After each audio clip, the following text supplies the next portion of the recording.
Bonjour, je m'appelle Thomas de Russet, je suis conseiller en environnement pour l'association Horizon Bocage.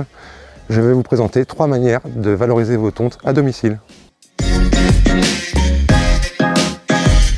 Le mulching, c'est une façon de tondre sa pelouse en laissant la matière sur place sans qu'elle dérange ou qu'elle fasse des amas sur le sol.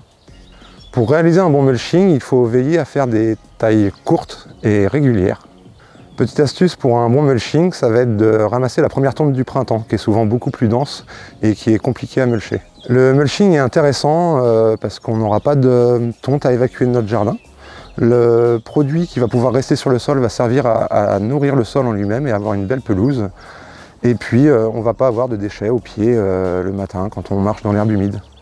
La limite du mulching, c'est qu'il ne faut pas attendre avant de tondre. Il faut bien tondre régulièrement et pas attendre que la pelouse ait trop poussé avant de refaire un passage. Le paillage, c'est une manière de couvrir le sol avec des végétaux pour reproduire un peu comme le sol forestier qui est toujours couvert par les feuilles des arbres. On va étaler notre tonte sur la zone à couvrir en veillant à ne pas dépasser 5 cm de matière pour éviter que ça fermente et que ça craigne aux cultures.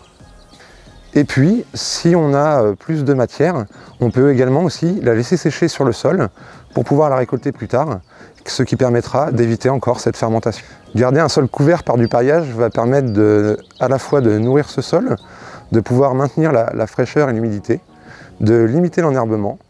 Et la tonte fait aussi un paillage assez fin qui peut permettre de couvrir les petits semis comme les radis, les carottes, les choses comme ça.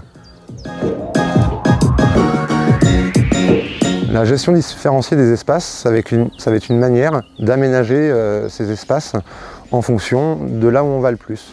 Donc autour de la maison, on va être sur des tontes courtes et régulières, et puis plus on va s'éloigner, plus on va pouvoir se permettre de laisser pousser, voire même en prairie, et puis faucher, faire des allées là où on a besoin d'aller. On peut également intégrer des animaux et les faire tourner sur différents espaces afin d'avoir différentes hauteurs de tonte et favoriser la biodiversité.